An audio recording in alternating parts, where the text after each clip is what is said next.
Story 1. I have a few paranormal events that happened all throughout my life. Most of them are pretty tame. But there is one that got to me and still sticks with me today. About 4 years ago, I was ending my freshman year at college. I had lived in the dorms with a kick-ass roommate and pretty much had a great experience altogether. Towards the end of my last semester, something seemed different in my hall of the dorms. We were all still our lively selves, but just walking into the dorms would give you this massive feeling of dread.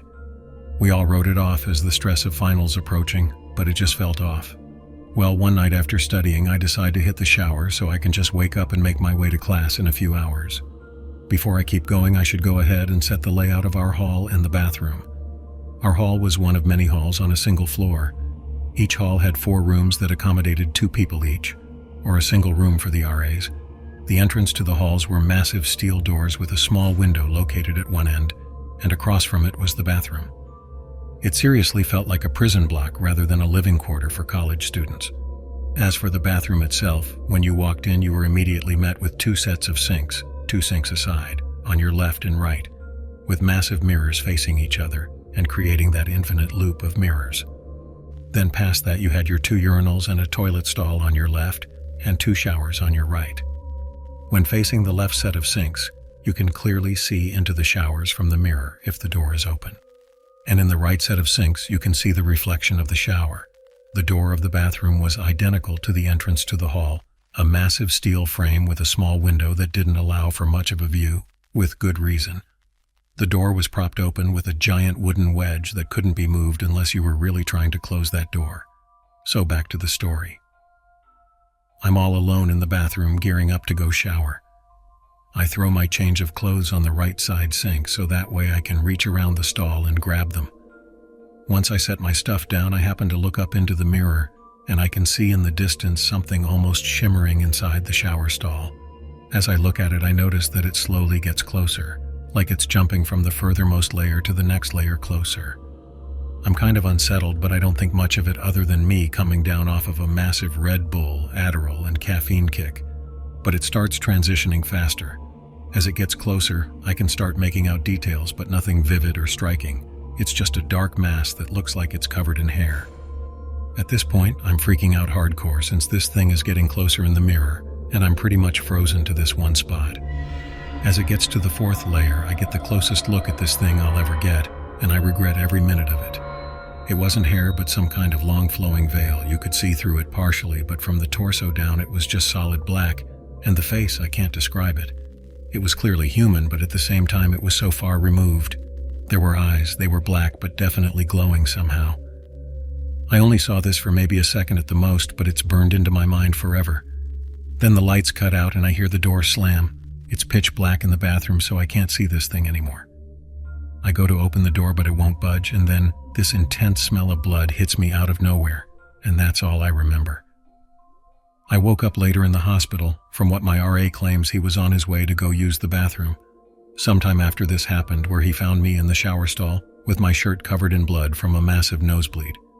He tried asking me what happened, and according to him, all I could respond with was, "It saw me," and I start freaking out. So he calls an ambulance and they get me to the hospital. All the while I'm apparently freaking out, so they sedate me to get me to calm down. I'm coming to around the time my parents show up, worried sick of course. I ask them what happened, and according to the doctors, they believe I had a seizure. However, they ran CAT scans soon after I was cooperative enough to do so and found no sign of any seizure occurring. Not to mention epilepsy doesn't run in my family at all, and having taken Adderall countless times in the past, and since then, I've never had a similar side effect, neither hallucinations or potential seizures. To this day, I still can't bring myself to look into a mirror for more than a minute, and just being stuck in a room with one for an extended period will just cause me to break down. I've been to therapy going on 3 years because of this, and I've talked to countless religious leaders who, besides giving me the general, "well, you should turn to God in times like these" talks, don't recognize that kind of pattern as anything demonic or evil. And the strangest thing is that before that incident, there were no actual claims of activity in those dorms, and since I left, there hasn't been any either. It was just that one isolated incident. Story 2. My mother-in-law was a very funny and cool woman. She and my wife were really close, and sadly she passed away when our son was about 4 months old. Flash forward a few years. We live in an old 1930s-era craftsman house in Pasadena, California. Our son is about 3 at the time. I was giving him a bath one night and he starts looking over my shoulder, not at random stuff, but at something. A moment passes and he asks me why Grandma calls Mommy a funny name. Long pause. I asked him what he meant, thinking he was talking about my mom. He then says, "Why does Grandma call Mommy my mother-in-law's nickname for my wife?" I was really set back by this. My wife and I never used the nickname, it was just what her mom called her since she was a baby. I asked him where he heard that. His reply, "The farmer told me." I asked him who the farmer was and he replied, "His friend." I tell my wife this story later and she's of course reduced to tears over the whole nickname thing. We both know there is no way for him to know this and we just kinda marvel at it. Flash forward to the next weekend and my son is playing in his room. My wife is at work retail and I'm home. I worked MF. I hear him start talking like he's having a conversation. He's saying things like yes, no. I don't know that, then some laughing. I go into his room and ask him what he's doing and he says playing. I ask with who, he says the farmer. At this point I'm already thinking about the Exorcist movie and Captain Howdy. It's a little unsettling. I ask him where the farmer is. He says he left when I came in. So my wife gets home and I tell her this and now she's just as weirded out as I am. We have no idea what to do and figure if it happens again we'll do something. A few days later in the middle of the night, we both overhear our son saying the following. Grandma says you and I can't be friends anymore. Wife and I go check on him, both of us a little freaked. He's just sitting up in bed. I ask if he's okay and he says yeah. Grandma says I can't play with the farmer anymore. He never once mentioned the farmer again. Not ever. He's 13 now and doesn't remember any of it. We do though. Story 3. True story time. I was about 4 or 5 years old and my parents had just separated. My mom was living in a 2-bedroom apartment. I had my own room, but I preferred to sleep in her bed whenever I was staying with her. Our 2 bedrooms were at the end of a hallway, directly across from each other. Our apartment was on the first floor, and I remember that it was in the middle of the summer, and my mom had a window open her room, which was directly behind the bed, above the headboard. Anyways, I woke up in the middle of the night and remember sitting up and seeing that our cat was sitting in the door frame of my mom's room. Her door was open and you could partially see into my bedroom. This was strange because our cat was typically always in bed with us. As I was watching him, he walked into my bedroom and meowed. I turned to face my mom and wake her up. In the 3-4 seconds it took her to wake up and ask me what was wrong. We both looked back up in the doorframe, and there was a man standing by my open door, making his way out of my bedroom. I still don't know how she managed to do it so quickly, but my mother proceeded to pick me up and literally throw me out of the screen window.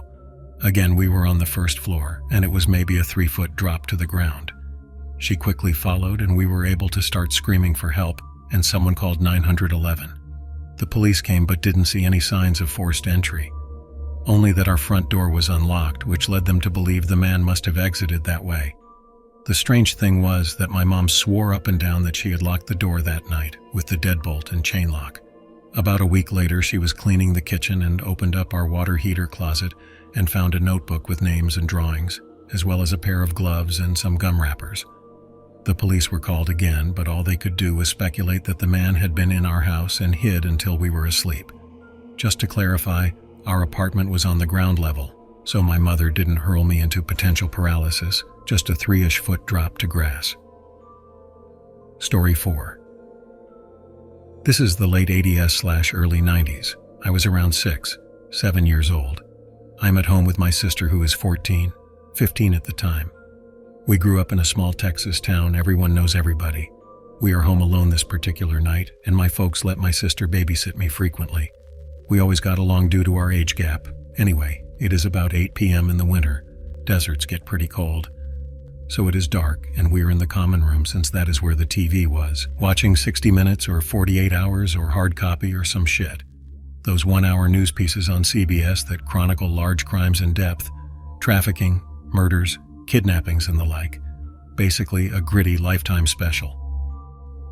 This one was a typical story. Guy next door that was quiet went on a rampage in his next-door neighbor's house, mutilating them and kidnapping their young daughter. Well, the thing about our house common room is the door leading to the backyard was a large glass door on a wall of floor-to-ceiling windows. Nothing but blackness beyond it unless you have the back light on. We did not.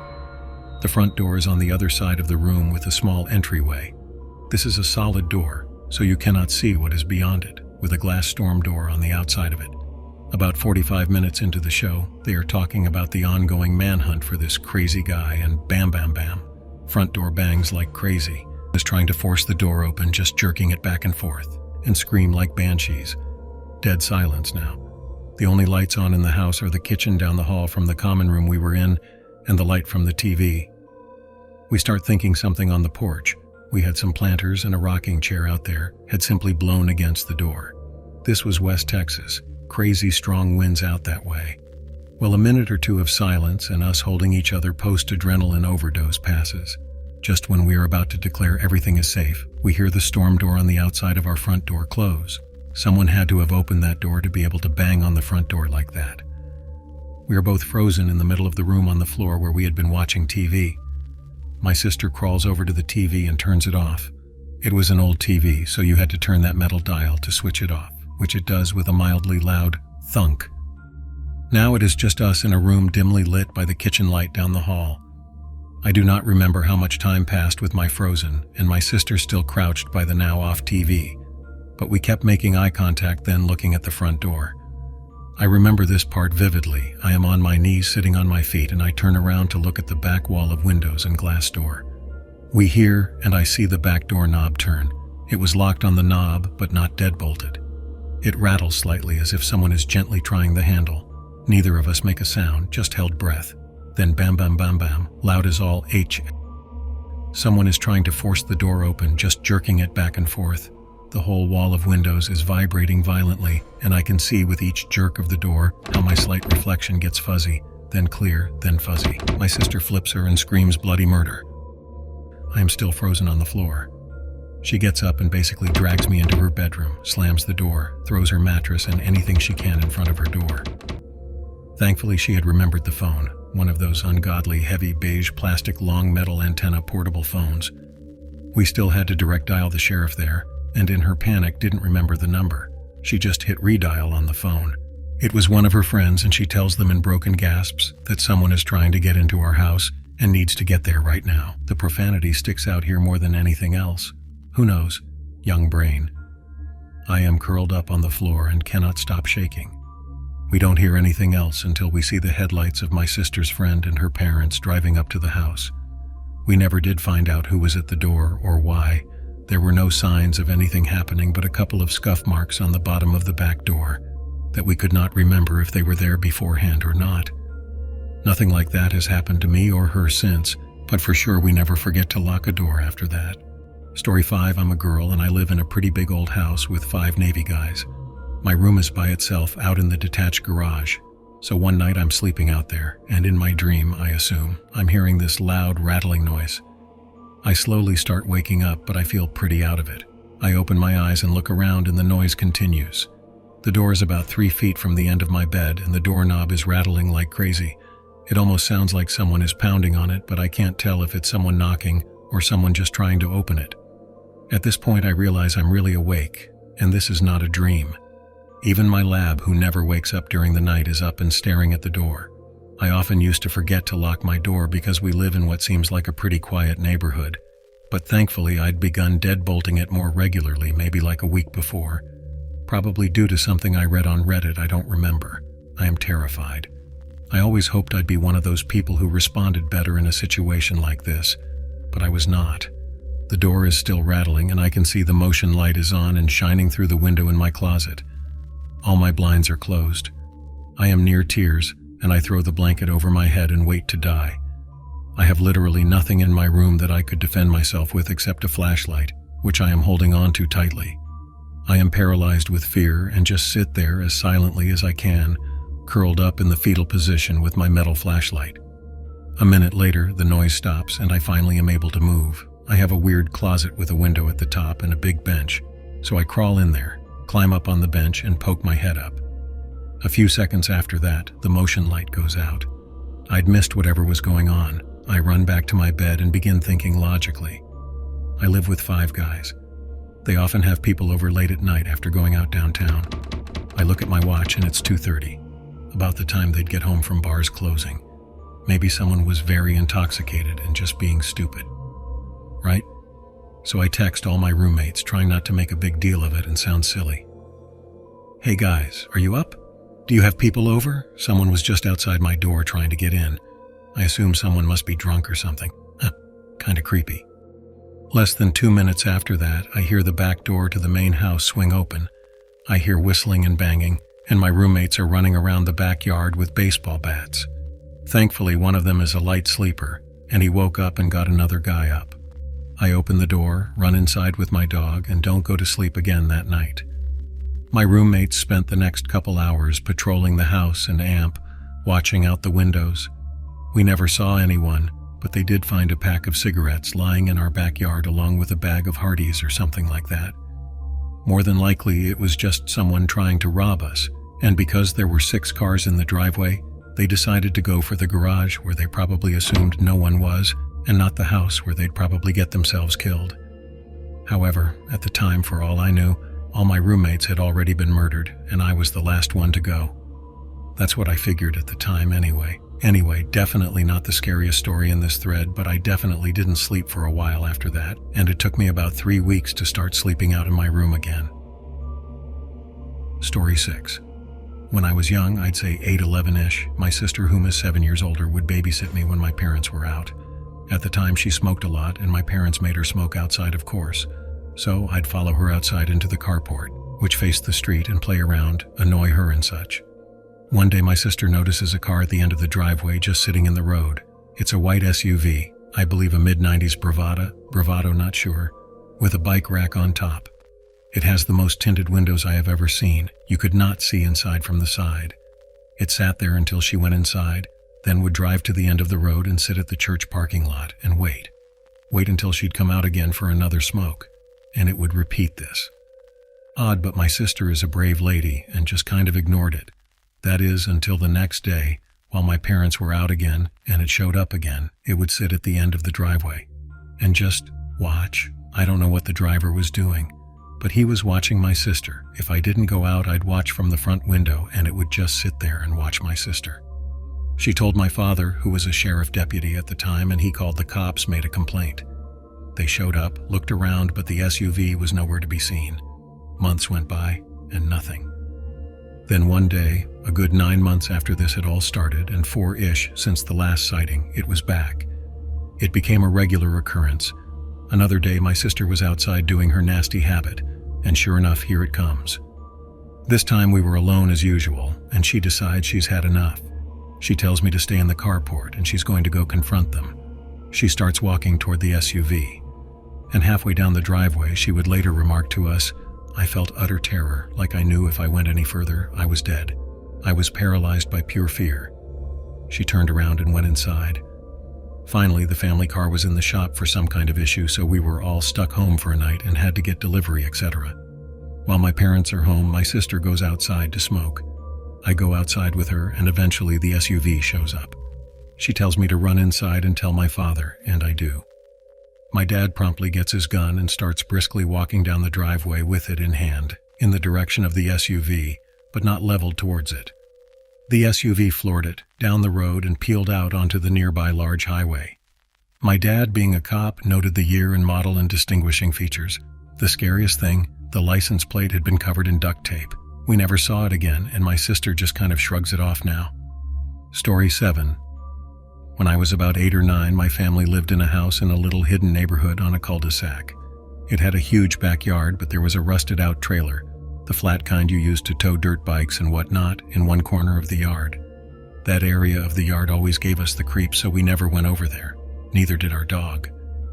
My 2 younger sisters shared a room, but they would come sleep in my room every once in a while because they said there were weird lights in their room. My parents passed it off as the street lights bothering them. One night I woke up to this weird feeling of anger. It was like when you're standing next to someone that is murderously looking at you.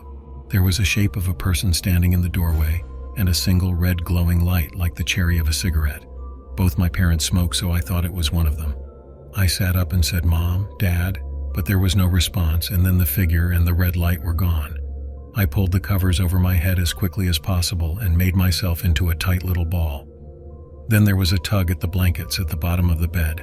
I pulled the blankets back and there was another tug. I was terrified and unable to move, so I just held onto the blankets as hard as I could. The tugging stopped, but I was frozen with fear. Eventually, I fell asleep again. When I asked my parents about it in the morning, both of them said they were asleep the entire night, and it must have just been a nightmare. Fast forward some 20 years. I used to have nightmares about the house, but especially the corner of the garage-turned den, which looked like a black hole in my dreams. It was a one-story house, but I used to have dreams of running downstairs into the den, where I knew if I went close to the black hole that something evil would get me. I also had dreams about other houses in the neighborhood being evil, and if I went to them for help, that I would die. My younger sister and I were talking about the house with our mom one night, and she described having almost the exact same nightmares, but we had never spoken about it before. In her dreams, she would run down the stairs into the kitchen where the cupboards would be opening and closing by themselves. There would also be a man standing in the den near where I would see the black hole. Needless to say, all three of us were pretty creeped out. Story 8. When I was about 8, 9, we lived in a house that my father built for us in the middle of nowhere, Indiana. My parents owned a small business that often brought clients to our remote little homestead, and over the years we met some rather odd people. One such person was a strange man that gave me the heebie-jeebies as soon as I saw him. He arrived at our home in a black car with tinted windows, wearing all black, with a black hat and dark sunglasses. His demeanor was very strange, and he was very interested in our black Persian cat named Mercedes. Nevertheless, he left after his consultation with my parents, but later at dinner, everyone admitted that he set them on edge. That night, Mercedes came down very ill. A few days later, after an illness the local vet couldn't diagnose that included the cat vomiting up gobs of what appeared to be black tar, Mercedes died. In her final moments, she would swat and hiss at something in the air. I'll never forget the chill I got when she took her last breath. After this, many strange things began happening around our home. We'd find footprints in the show that started and stopped out of nowhere. Noises in the middle of the night, the wallpaper would be torn halfway off the walls. My mother, who has always been somewhat of a sensitive person, claimed to start seeing demonic creatures around the house and became rather withdrawn. I had asthma, but had been a long while without an attack. Soon after all of this began happening, I started having episodes again. I was very sick one night, so I slept on the floor next to my mother's side of the bed in my parents' bedroom. Under their bed and around there were a bunch of boxes, family photos, wrapping paper, etc., things that we'd been meaning to store elsewhere. In the middle of the night, I had a particularly bad asthma attack. I heard my mother wake up screaming, "Get away from her," and trying to get to me. Every box from under the bed and around the room had been stacked between where I lay on the floor and my mother's side of the bed, preventing her from getting to me. She finally reached me and gave me my inhaler, and she cried all night. She never told me what she saw that night, but strange things continued to happen for several more months. We had the house blessed and tried everything we could. Eventually, the activity started to slow. My brother and his family live in the house now, and they hear unexplainable sounds every so often, but nothing like what happened that winter. I grew up to be quite a skeptic, but I still can't explain what happened that year. I just tell myself it was all in our heads. I've been by the house a few times and still get this eerie feeling when I come into the neighborhood. Maybe it was built on an burial ground. Story 09, I'll share mine. It didn't actually happen to me, but it happened to my mom when she was a teenager. My mom now is in her mid-60s. She's not an overly religious woman. She doesn't read the Bible regularly, rarely goes to church, but she prays every night because that is what gives her comfort. I'll have to side note this with, I watched normal horror movies with her every so often, nothing too crazy or gory, but spooky, if you will, sort of stuff. Well, I asked her if she wanted to watch The Exorcist, and she flat out 100% refused. She said there is absolutely no way she will ever watch anything related to possession or exorcisms. Well, this was curious, so the movie Constantine comes out and I show her the trailer asking her if she wants to watch it. She sees the girl near the beginning climbing the ceiling and just refuses again. I should also note my mother will refuse and kick you out of her house if you even think about bringing a Ouija board into the house. She'll yell, scream, and cuss until you drop the subject, and that's that. This is important. All right, so that little backstory is out of the way. I ended up asking her why exactly she refuses to watch those sort of movies. Well, she tells me when she was a teenager, at a sleepover at a friend's house, they were up playing games, the parents watching TV. Her friends and herself are on the floor playing a board game. A game my mom has never played before. Well, come to find out it's a Ouija board and she doesn't know what it does. Well, they start playing, asking a bunch of questions. They end up finding out there is a spirit in the house, so they ask it to show itself. Nothing happens. They demand it to show itself. This was her first indication something wasn't right, because the lights all around the house, every single room went out immediately, including the TV, and then snapped right back on. Spooky, huh? Nah, just a fluke. They ask the next question, "Who are you?" The piece moves around the board in big circles with their hands on it and stops at the letter D, moves to the letter E, then to the letter V, I, L. Wow, someone must be messing with it. This can't be real. So they ask, "If you are the devil, then show yourself." Nothing happens for a while, and then suddenly the TV goes out. Well, in the reflection in the TV sitting in the living room next to them, my mom and her friends, even her parents, could make out the shape of something terrifying just sitting there next to them. The house got extremely cold. Suddenly, loud noises could be heard in the kitchen, stuff flying off the top of the refrigerator and cupboards opening and closing. They immediately stop the game, close it up and throw it in the trash, never to play one again. Later that night, my mom is sound asleep and is awoken by something loud and clanging on the roof. She listens intently and she can hear what sounds like chains and dogs up on the roof. Well, that's not possible. It must be outside somewhere. She wakes up the next morning and goes and talks to her friends' parents, asks them if any of their neighbors have any dogs. They tell her no, and they tell her they also heard the dogs and chains up on the roof last night. So that's the story of why my mom refuses to watch anything that involves exorcisms. She truly believes that the devil was there with them that night, sitting next to them. And the messed up thing is, every time she tells me that story, I get this cold shiver down my spine that there is no way she would be making this up. Story 10. About 15 years ago, I was working at the smallish company. They had about 75 employees. The owner of the company ended up selling it, and the new owners came in and cleaned house. They fired about 15 people. A guy that I worked with, I'll call him Dave here, was one of them. Dave was shocked that he was fired. Most people didn't get along with Dave because he was odd. He had a short temper and sometimes yelled at people, and he had some personal grooming problems like bad dandruff and body odor. So many people were glad to see him go, and it was no shock to many of us that he was fired. About a week after the mass firing, I am at work and get a phone call from Dave. He tells me that he wants to take me out to lunch as a way of saying thanks for my recently teaching him how to run a few different machines. That knowledge will help him get a new job. I agree to go, and a few days later, he shows up at lunchtime. I had assumed he was taking several people from there out, but it turned out to be just me. At lunch, things started off fine, then got strange. He was upset about being fired and was angry. I let him vent and sympathized with him. He had been then several years and felt betrayed. As lunch starts to wind down, he tells me that I was one of the few people he liked there, and that there were people there that he would love to hurt. It was a little strange, but I just thought he was still venting. We get in his car to drive back, and he starts telling me how easy it would be to lock the doors from the outside with boards and burn the place down or to do damage to it.